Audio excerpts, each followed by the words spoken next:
Buenas noches, Dios les bendiga. Vamos a leer otra vez la introducción del apóstol Pablo en la carta a los Colosenses. Aun cuando sabemos que solamente vamos a trabajar la segunda parte de la palabra paz. Pero de todas maneras no debemos desperdiciar la oportunidad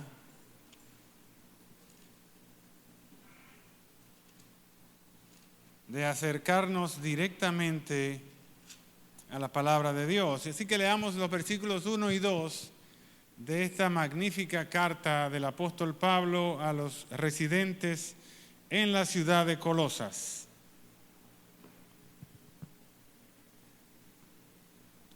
Pablo, apóstol de Jesucristo por la voluntad de Dios, y el hermano Timoteo, a los santos y fieles hermanos en Cristo que están en Colosas: gracia y paz sean a vosotros de Dios nuestro Padre y del Señor Jesucristo. El pasado miércoles estuvimos viendo a grosso modo las diferentes acepciones de la palabra paz. Ya vimos con alguna profundidad el asunto de la gracia. Así que en esta nueva oportunidad, vamos a tratar de ver el pensamiento de Pablo, que yo les dije la semana pasada, que usa más de 30 veces en sus cartas esta palabra eirene en griego. ¿Cómo ve el apóstol Pablo esta palabra, la palabra paz? Vamos a tratar de dilucidarlo un poquito. Y yo he querido, para fines de estudio, segregar las acepciones propias del apóstol Pablo de esta palabra en 4 grandes grupos. Si pudiéramos llegar a conocer en el día de hoy al menos 2 con cierta profundidad, yo estaría contento. Pero la verdad, tenemos un material muy interesante. Por decirlo así, para que ya tengamos una idea acerca de estos, ¿cómo les digo? 4 vertientes, vamos a llamarle, ¿verdad que sí? 4 vertientes de esta palabra en el pensamiento del apóstol Pablo.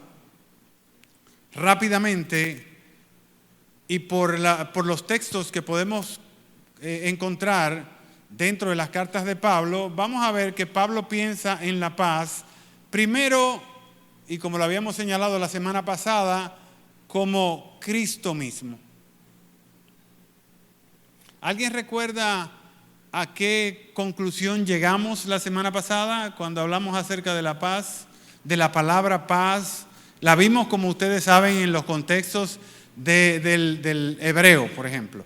Y era bien difícil, ¿verdad? Tenía muchas acepciones que son muy difíciles de comprender, pero a lo que queríamos llegar era al griego, como la usa el apóstol Pablo. Y vimos la fuente, la raíz de la palabra griega eirene, de dónde venía. ¿Alguien recuerda algo de eso, nada más para meternos en contexto? A ver. Yo sé que tú sabes, Cris, dime algo de ello. No llega al asunto, pero llegamos a un punto. ¿A qué punto llegamos? Que Pablo, cada vez que pronuncia la palabra paz, en el fondo él está anclándose en esa palabra que es la palabra primigenia. Yo les había dicho la semana pasada, yo sé que lo recuerdan perfectamente, que esa palabra era tan antigua que ni siquiera tenía una vinculación con el griego moderno de Pablo de ese momento. Es un griego de hace 2000 y pico de años, pero un griego moderno. Pero el griego como tal, o sea, el griego de los griegos viejos, tenía una palabra que era el ancla de la palabra paz. ¿La recuerdan? integridad, perfecto, mi hermana. Integridad que estaba detrás, y en el pensamiento de Pablo siempre está detrás de cualquier cosa que él diga. Lo voy a romper en cuatro, el pensamiento de Pablo, voy a seccionarlo en diferentes tipos de paz, por decirlo así. Pero siempre detrás de ello está el asunto de la integridad. ¿Y qué nosotros podemos decir que es el prototipo de integridad? ¿Qué es el prototipo? O si yo digo quién, de una vez lo van a decir. ¿Quién simboliza la integridad? Cristo mismo. ¿Y qué dice Pablo acerca de Cristo? En el libro de Efesios, que es lo que vamos a ver con algo de profundidad en el día de hoy, en el capítulo 2 vamos a estar leyendo ese concepto de paz que dice que Cristo es nuestra paz. Y eso tiene dos lecturas, a su vez, tiene dos lecturas. Dice, porque Cristo es nuestra paz. En el pensamiento de Pablo, déjenme decirle, que paz también puede verse, como lo vimos en la semana anterior, como un verbo que significa lleva la paz, hace la paz, reconcilia, que es al final de cuentas es hacer las paces, reconciliar. Pero también Pablo también lo puede utilizar, como lo utiliza aquí, como un adjetivo, que lo que quiere decir es pacificador, pacífico, apacible. ¿Verdad que sí? Entonces vamos a ver, como les dije, vamos a ir, ya sabemos que podemos encontrarlo en el libro de Efesios, en el capítulo 2. Y vamos a ver qué nos dice Pablo a partir del versículo 11 de este capítulo 2, siendo, como aquí se puede ver fácilmente,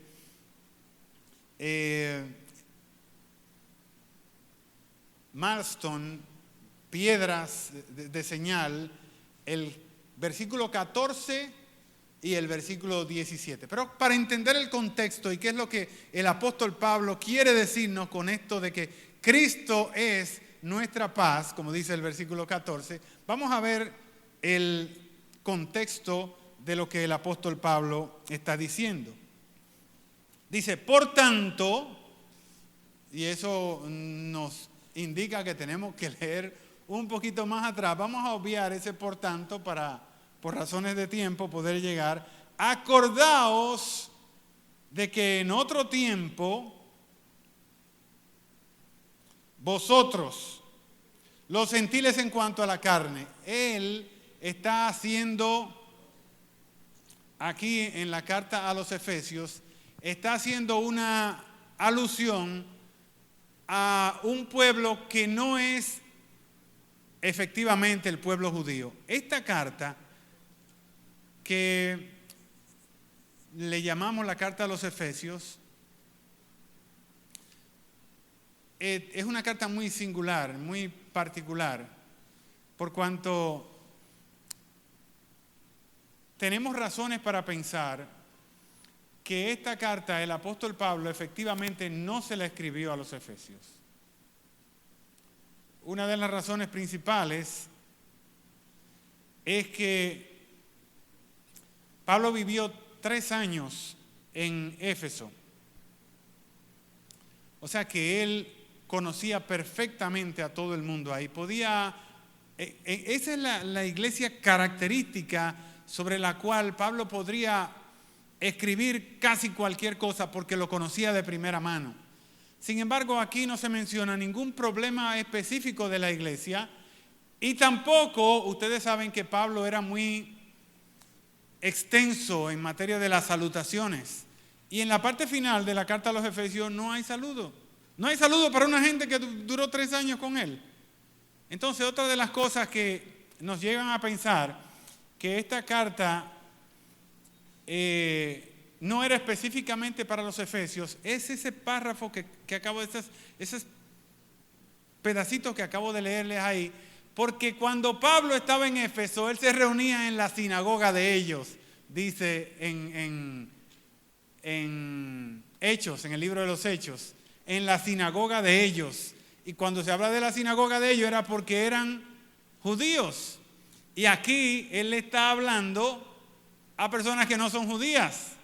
Entonces, dentro de esas cosas es que sacamos para decir, pero evidentemente no le está hablando a los judíos que él conocía o a los judíos que estaban esparcidos por toda, bueno, si leemos el capítulo 1, versículo 1 del libro de la primera carta del apóstol Pedro, nos dice cómo estaban los judíos rodando en ese pedazo donde precisamente se encontraba Éfeso.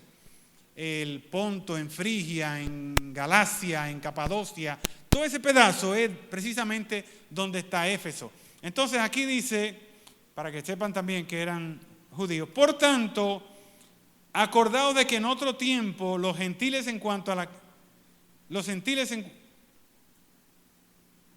Vosotros, los gentiles en cuanto a la carne, erais llamados incircuncisión por la llamada circuncisión hecha con mano en la carne.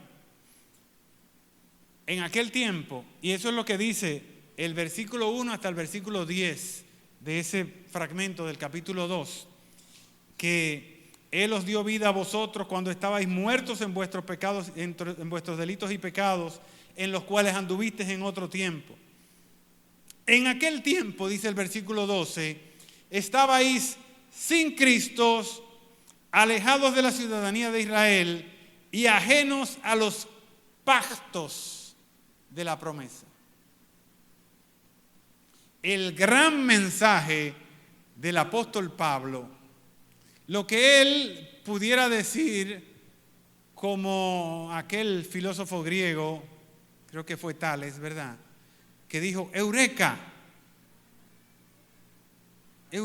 Arquímedes, por el principio de Arquímedes, que dijo, Eureka, encontró la manera de determinar cuál era el volumen específico del crown, la corona de un rey. Y encontró que eso era algo del otro mundo. ¿Qué encontró Pablo que era del otro mundo? Que Pablo, igual que Arquímedes, dice, Eureka, ya lo encontré. ¿Qué creen ustedes que fue eso?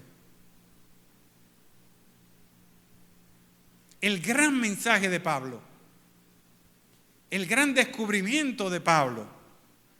A ver, Fermín. Que nosotros, los gentiles, tenemos entrada en la familia de la fe. Somos iguales que los judíos. Y eso es lo que está presentando el apóstol Pablo acá. Pero lo presenta de una manera magistral, como nada más Pablo puede hacerlo. Vamos a leerlo para que ustedes vean. Cada uno coja su Biblia y lea a partir del versículo 12. En aquel tiempo estabais sin Cristo, alejados de la ciudadanía de Israel y ajenos a los pactos de la promesa, sin esperanza y sin Dios en el mundo. Eso es lo que él dice en la primera parte, del versículo 1 al versículo 10. Es que ustedes eran malos y vivían muertos en delitos y pecados y no tenían compasión en su corazón y vivían de los deseos de la carne y todas esas cuestiones. Pero ahora, llegado Cristo, vamos a leer el versículo 13, pero ahora en Cristo,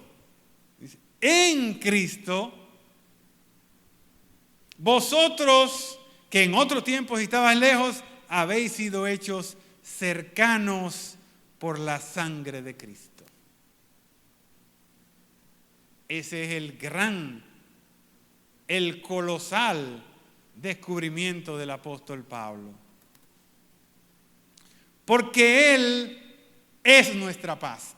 Antes había dicho que nosotros estábamos enemistados con Cristo, que nosotros éramos enemigos de Cristo, que nosotros éramos pueblo olvidado, fuera del pacto, Y ahora dice, porque Él, Cristo Jesús, es nuestra paz, que de ambos pueblos hizo uno, derribando la pared intermedia de separación.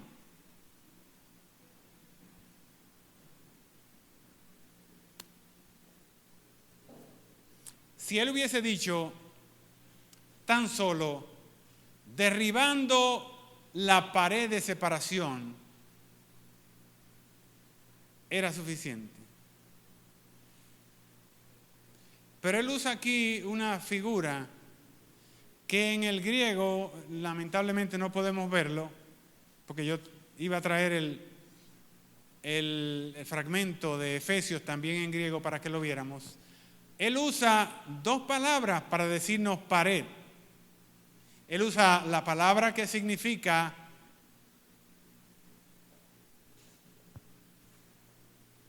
vallado, ¿verdad? Y ustedes saben, yo lo que quisiera darle a ustedes es como la profundidad de lo que he encontrado aquí en el pensamiento de Pablo. Usa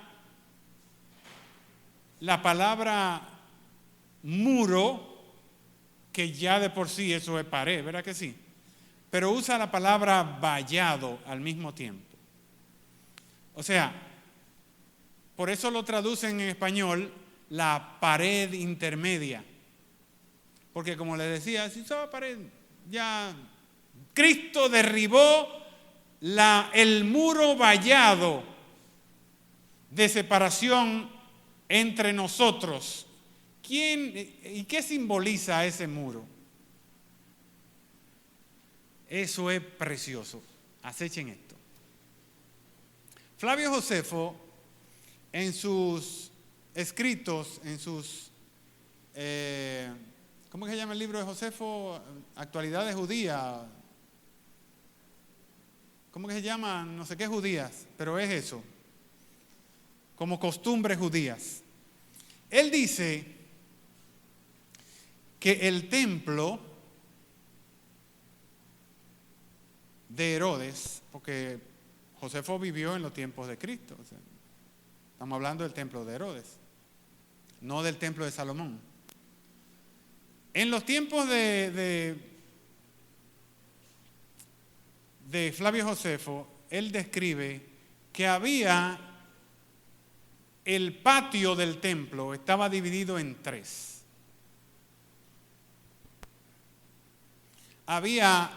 Usted podía entrar al templo, si no era judío, podía entrar al templo por la Hermosa.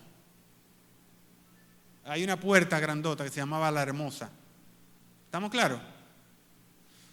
Usted no tenía mucho problema. Si usted era a un acólito o un prosélito de los judíos, usted podía, sin ningún problema, entrar por la Hermosa al atrio, al patio del templo.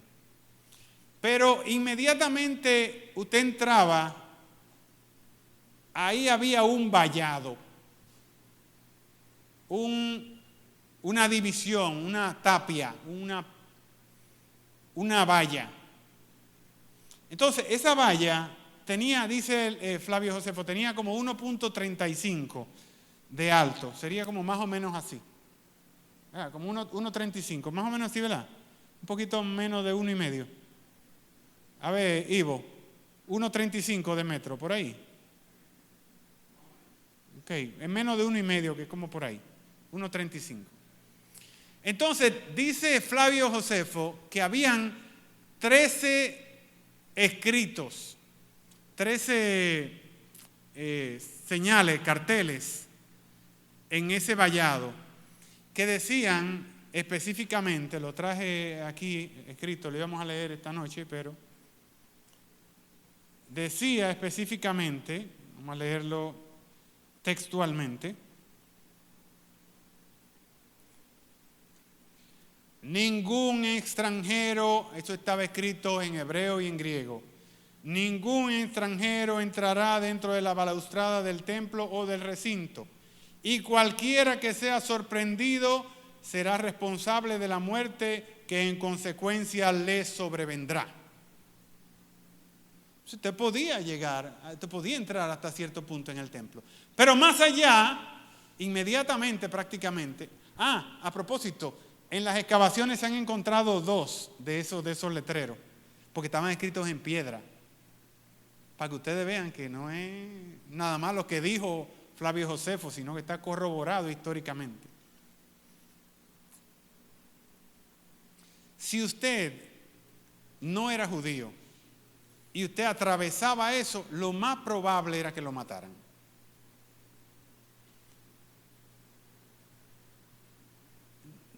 Había diferentes secciones.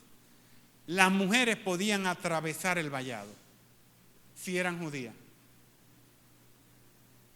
y entrar al lugar que se conoce como los atrios. Pero después de los atrios había otro vallado que impedía que las mujeres entraran directamente al templo. Toda esa descripción la hace Flavio Josefo y la pueden buscar, que está bastante bien documentada. Ese vallado, si nos vamos al Antiguo Testamento, nosotros lo vemos metafóricamente. Ese vallado era la ley, porque fue con la ley que el Señor cercó su pueblo. Y era la ley lo que los alejaba de los otros pueblos.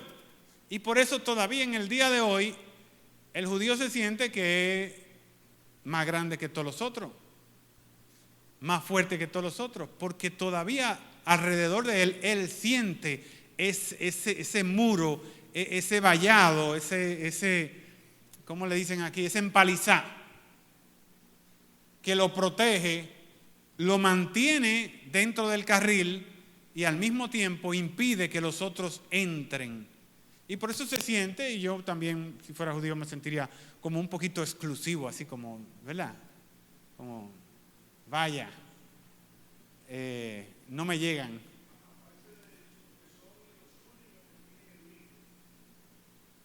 Pero la ley propiamente, porque ya la ley está en ellos, era lo que el Señor, si lo leemos en los Salmos también, en los Salmos dice, tu ley es como un vallado alrededor de mí. Y era eso precisamente, era una empalizada alrededor del templo, que era la vida eclesial del pueblo hebreo. Pues con esa imagen es que el apóstol Pablo construye esto. ¿Lo ven? Entonces es como si Cristo hubiese venido a romper esa valla. Entonces el apóstol Pablo dice, wow, ahora lo veo. Ya no existe valla, porque la valla era una protección que tenía el pueblo para acercarse a la presencia de Dios. Pero a través de Cristo o en Cristo se derrumbó esa valla. Y ahora todos podemos llegar hasta la misma presencia de Dios. Nosotros teníamos un pleito, dice en los primeros versículos de este capítulo 2, y nos habíamos constituido en enemigos. Y ahora Cristo desarraiga, levanta, quita de en medio, al igual que quitó el velo del templo, desarraiga el vallado que hay alrededor de su presencia, de la presencia de Dios mismo. Y dice Pablo, ahora nosotros también, ustedes también que eran enemigos, ahora han conseguido la paz para con Dios. Romanos capítulo 5, versículo 1. Vamos allá. Romanos capítulo 5.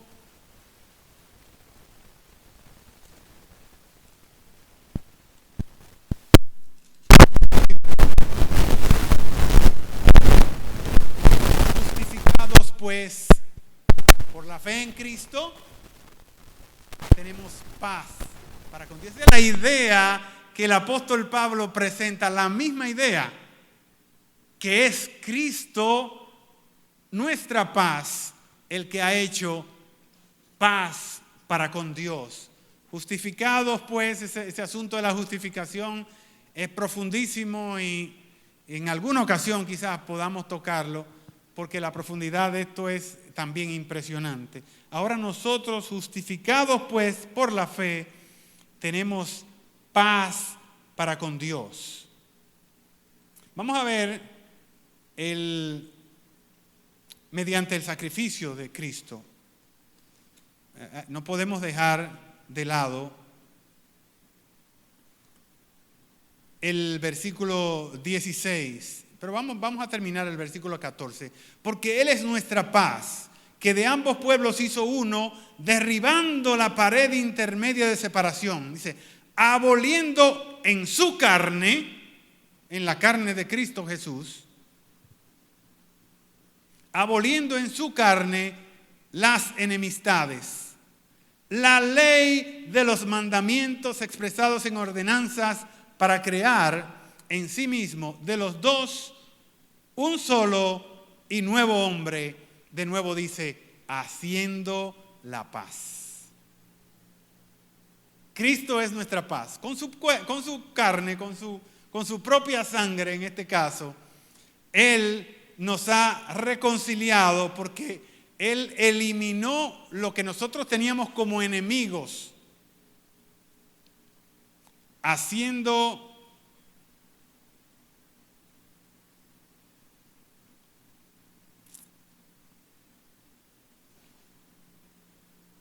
¿qué era nuestro enemigo en ese momento? ¿Qué se constituía en el enemigo de los gentiles desde el punto de vista de un hebreo? ¿Cuál era el mayor enemigo de un gentil? No, el samaritano era judío, para que ustedes lo sepan, claro. Era una especie de judío, un tipo de judío. Tenía unas ideas medio extrañas, pero era un judío. Pero ¿qué era lo que se constituía en el enemigo del gentil? La ley, era la ley lo que nos hacía ser enemigos de ellos. Al tiempo de que la ley era lo que no nos dejaba pasar, también se constituía en enemigo del gentil, porque era precisamente lo que el gentil no podía cumplir, o no sabía cumplir, o no quería cumplir, desde cualquier punto de vista que ustedes lo quieran ver. Entonces, Él abolió las enemistades y la ley, dice el versículo 15. Dice, aboliendo en su carne las enemistades, ¿cuál es la enemistad? La ley contenida en los decretos y las ordenanzas, en los mandamientos. Y con eso Él crea ahora no solamente un pueblo, Él crea un hombre. Y ahí vuelve de nuevo la idea de integridad, la idea de unión, la idea que siempre persiste en el pensamiento de Pablo en cuanto a la paz. ¿Para qué lo hace? Para unir. Recuérdense que también el mismo apóstol Pablo, él va a decir, reconciliando consigo mismo, Dios, reconciliando, sí, así, volviendo a armar el concilio, la fluidez, la unidad, el conjunto que los conforma todo, reconciliando consigo mismo al mundo. Yo quería que viéramos cuál era la base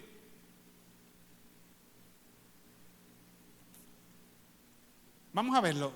Desde Primera de Reyes, cuando en el contexto de que el rey Salomón va a dedicar el templo, vamos a ver lo que era ese templo para Salomón. Vamos a verlo en Primera de Reyes, capítulo 8, Vamos a leer rápidamente los versículos que van desde el 41 hasta el 43. Dice así: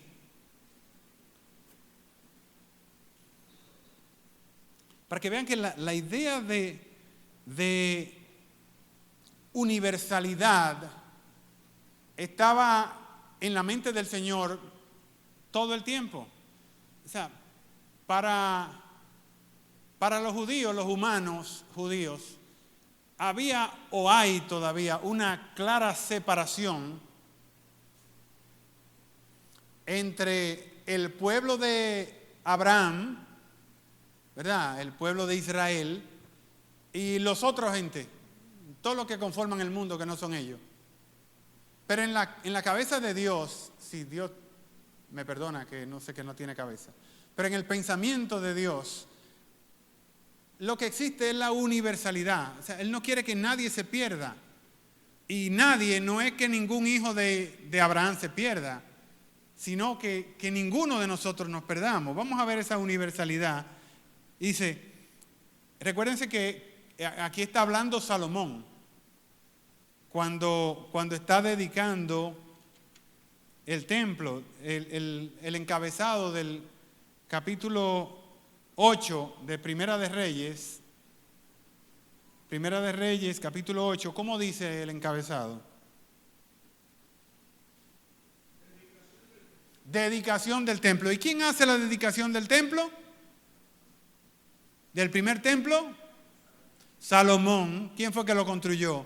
Salomón. Entonces dice aquí, Salomón dedica el templo. Vamos a leer el pedacito que hay entre el versículo 41 y el 43. Dice, asimismo, el extranjero que no es de tu pueblo de Israel, que viniere de lejanas tierras a causa de tu nombre, pues oirán de tu gran nombre, dice Salomón, porque en algún momento hasta lo más lejano de la tierra oirá tu nombre,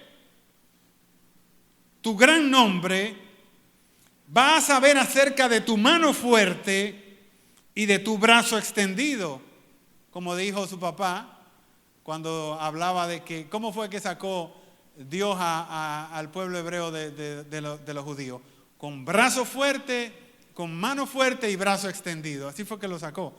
Entonces, en algún momento, no solamente tu pueblo, a los que nosotros estamos obligados a contarle todas las cosas, sino que hasta en los confines de la tierra se va a saber de tu gran nombre, se va a saber de tu potencia, se va a saber de tu poder y de tu brazo extendido, y viniere a orar en esta casa, en una casa a la que estoy dedicando ahora, tú oirás desde los cielos, en el lugar de tu morada, y harás conforme a todo aquello por lo cual el extranjero hubiese clamado a ti, para que todos los pueblos de la tierra conozcan tu nombre y te teman, así como tu pueblo Israel, y entiendan que tu nombre es invocado sobre esta casa que yo edifiqué. ¿Se entendió? ¿Se entendió? Lo que quiero decirles es que Salomón sabía que iba a llegar el momento en el que no solamente los judíos, los hebreos, o los hijos de Israel o de Abraham tendrían la posibilidad de conversar con Dios, sino que como ahora, no importa donde usted esté en el mundo, usted tiene la misma posibilidad que tiene un hijo de Abraham, de llegar a su templo, o como dice la carta a los hebreos, de implorar misericordia entrando al lugar santo. Eso lo veía ya Salomón desde el inicio. Tú oirás en los cielos, en el lugar de tu morada, y harás conforme a todo por lo cual el extranjero hubiese clamado a ti. Tú, Señor, vas a oír.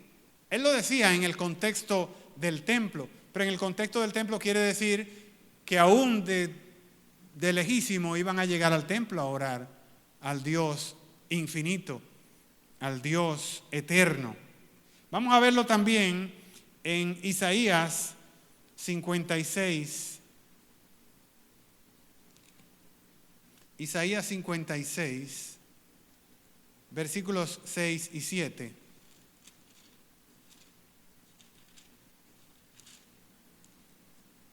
Dice: y a los hijos de los extranjeros que sigan a Jehová para servirle y que amen el nombre de Jehová para ser sus siervos, a todos los que guardan el día de reposo para no profanarlo y abracen su pacto, yo los llevaré a mi monte santo y los recrearé en mi casa de oración. Sus holocaustos y sus sacrificios serán aceptos sobre mi altar, porque mi casa será llamada casa de oración para todos los pueblos. Ahí está otra vez el principio de integridad del pueblo de Dios, el principio de universalidad del pueblo de Dios. Lógicamente, Dios no abre sus puertas para todos, sino para aquellos que tienen la disposición de creer en Él, de servirle, de poner la fe en su obra y a partir de ahí entonces ser como somos nosotros, llamados hijos de Dios.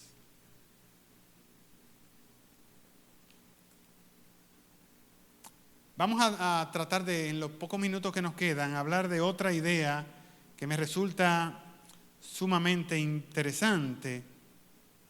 Lo primero es que también en el pensamiento de Pablo, Cristo es la iglesia. Así como él acaba de decirnos, Cristo es nuestra paz, que de dos pueblos hizo uno y que de muchos hombres ha hecho un solo hombre. Ahora dice, Cristo es también la iglesia. No importa dónde esté, qué nombre tenga, qué denominación, qué doctrina, qué es Cristo al final y es o una pata o un dedo o una célula, pero es Cristo, toda la iglesia. El pensamiento de Pablo es que Cristo es el hombre mismo. Por eso es que dice Pablo que Cristo es la cabeza del hombre, pero al mismo tiempo Cristo está en cada hombre que conforma su propio cuerpo. Yo tengo a Cristo dentro, usted no lo tiene. Entonces Cristo está en nosotros porque Cristo es el propio cuerpo. Cristo es el cuerpo y Cristo es la iglesia al mismo tiempo. Eso está en el pensamiento de Pablo.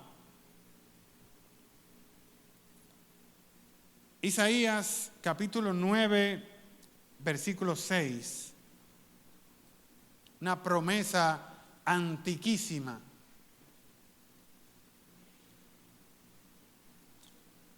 Capítulo 9, versículo 6.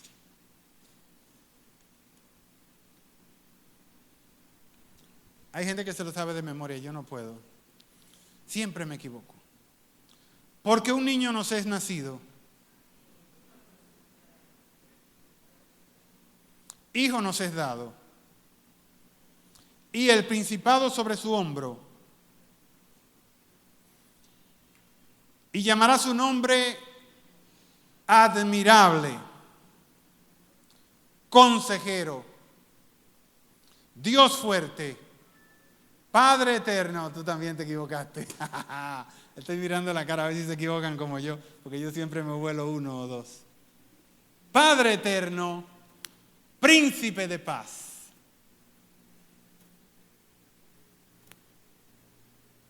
¿Quién era ese? Ok, lo vemos. Y si nos vamos, por ejemplo, a Lucas, capítulo 2, versículo 14, lo que tiene que ver con el anuncio a los pastores. Vamos a verlo. Lucas, esta es la promesa. Isaías, capítulo 9, versículo 6. Pero vamos a ver la realidad. Lucas, capítulo capítulo 2, y lo que tiene que ver con el anuncio a los pastores. Aquí está.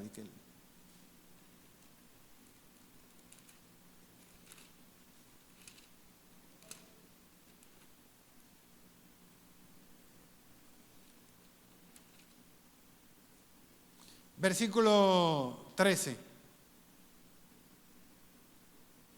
Y repentinamente apareció con el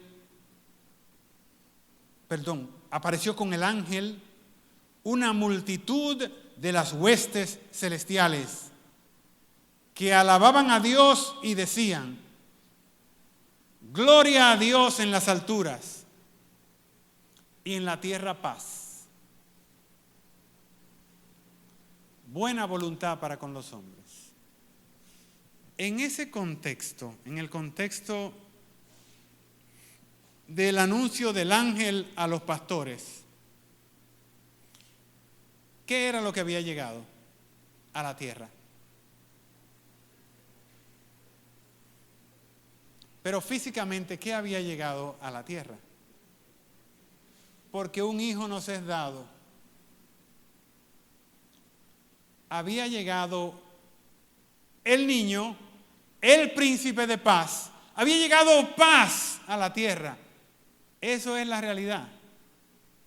Porque Cristo es nuestra paz. Cristo vino anunciado desde Isaías y anunciado en el momento de su llegada. Entonces cuando los ángeles dicen,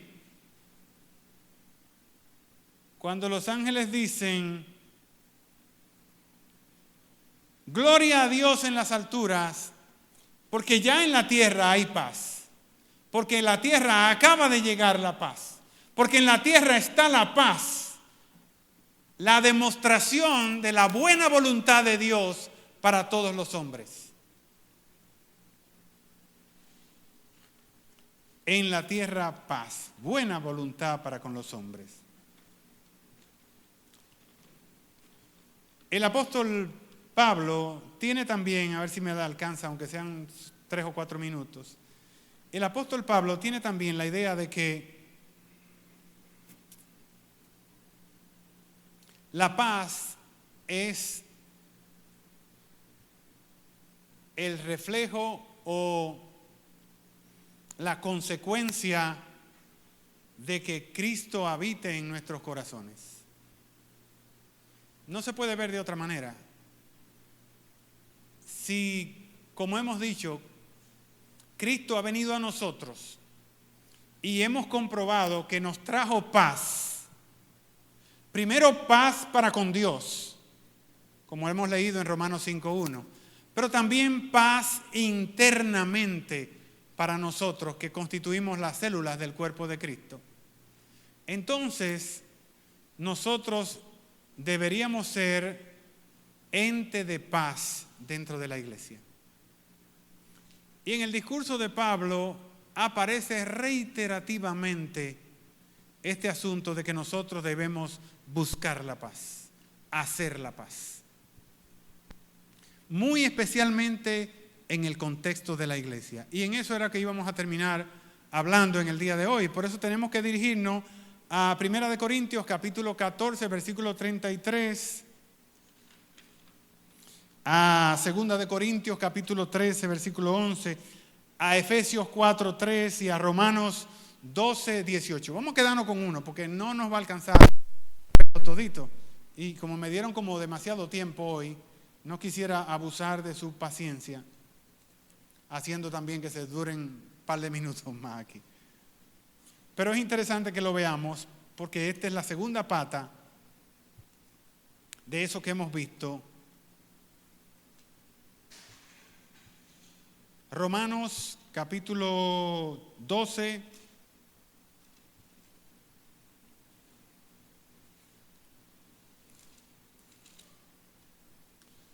versículo 18. Si es posible, en cuanto dependa de vosotros, estad en paz con todos los hombres. Efesios 4:3. Está ahí mismo, porque ya teníamos Efesios 4 hace un ratito en la mano. Efesios 4:3. Desde el 1. Yo pues, preso en el Señor, os ruego que andéis como es digno de vuestra vocación, de la vocación con la que fuisteis llamados, con toda humildad y mansedumbre, soportándoos con paciencia los unos a los otros en amor, solícitos en guardar la unidad del Espíritu en el vínculo de la paz, sabiendo que todos nosotros somos un solo cuerpo, que estamos movidos por un solo espíritu y que tenemos un solo, la mente de Cristo. Les había dicho que en Primera de Corintios capítulo 14, al final, el último prácticamente, el antepenúltimo de Primera de Corintios, capítulo 14. Corintios tiene 16, versículo 33.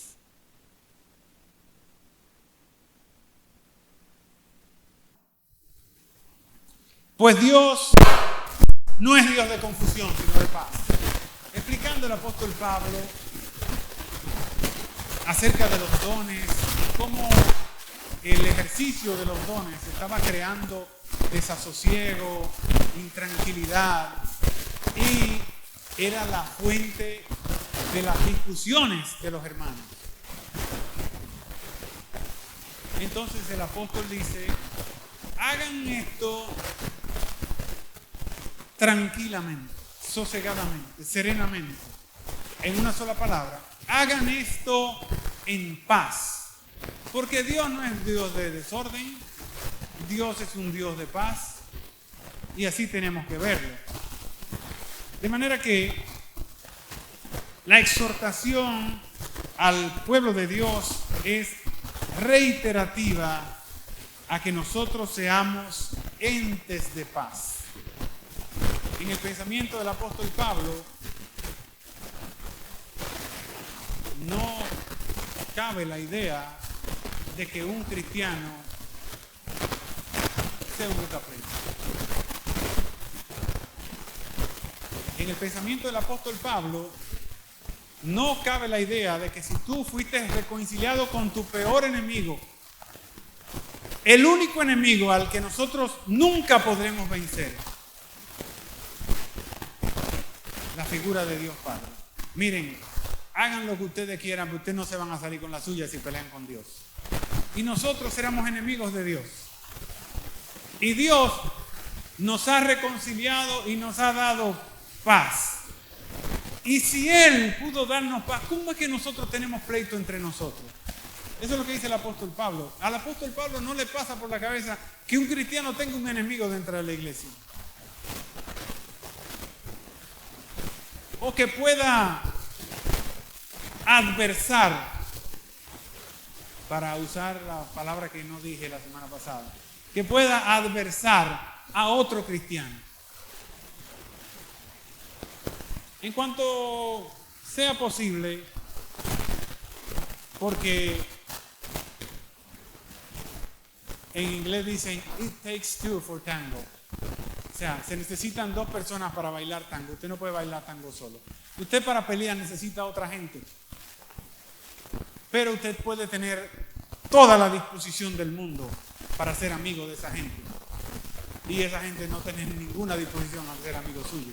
Entonces dice el apóstol Pablo: en cuanto sea posible, manténgase en paz con todo el mundo. Hasta con el torpe e ignorante, como dice Desiderato. Porque ellos también tienen su historia. En cuanto sea posible, vinculémonos en paz. Si usted entiende que usted no puede vivir en paz con un hermano suyo, ¿cómo le cabe en la cabeza que Dios está en paz con usted? Si usted no puede convivir con alguien, soportarlo, ¿cómo le cabe en la cabeza a usted, dice el apóstol Pablo, que Dios ya hizo las paces con usted? Eso no tiene sentido.